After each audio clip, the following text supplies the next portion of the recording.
Welcome to పక్కా గోదావరి అమ్మాయి.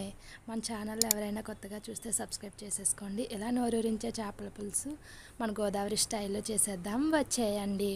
ముందుగా చేపలను వాష్ చేసుకొని ఉప్పు కారం పసుపుతో పట్టించి 30 మినిట్స్ వరకు ఉంచండి. అలాగే టమాటోస్ అండ్ ఆనియన్స్ని కూడా గ్రైండ్ చేసి పక్కన పెట్టేసుకోండి. ముందుగా పెనంలో నూనె వేసుకొని అది బాగా హీట్ అయిన తర్వాత పచ్చిమిరపకాయలు కరివేపాకు వేయించాలి. అది బాగా వేగిన తర్వాత మనం గ్రైండ్ చేసి పెట్టుకున్న టమాటో అండ్ ఆనియన్ పేస్ట్ను వేసేసుకోవాలి. దీన్ని మీడియం ఫ్లేమ్లోనే ఉంచుకుంటూ మధ్య మధ్యలో కలుపుకుంటూ ఉండాలి.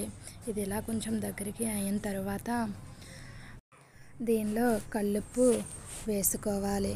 తర్వాత కారం, ఫిష్ మసాలా పొడి వేసుకొని బాగా కలుపుకోవాలి. దీనివల్ల పులుసుకు టేస్ట్ అనేది బాగా వస్తుంది. ఇది బాగా దగ్గరికి అయ్యి బాగా కలుపుకున్న తర్వాత దీనిలో అల్లం వెల్లుల్లి పేస్ట్ కూడా వేసుకొని బాగా కలుపుకోవాలి. ఇది ఇలా దగ్గరికి అయిన తర్వాత దీనిలో చింతపండు రసాన్ని కొత్తిమీర చల్లుకొని పులుసు బాగా మరిగేంత వరకు బాగా కలుపుకుంటూ ఉండాలి. పులుసు బాగా మరిగిన తర్వాత చేప ముక్కల్ని ఒక్కొక్కటిగా పులుసులో వేయాలి. ఈ చేప ముక్కలు వేసిన తర్వాత చేప బాగా ఉడికేంత వరకు దీన్ని మీడియం ఫ్లేమ్లో పెట్టుకొని బాగా కలుపుకుంటూ ఉండాలి.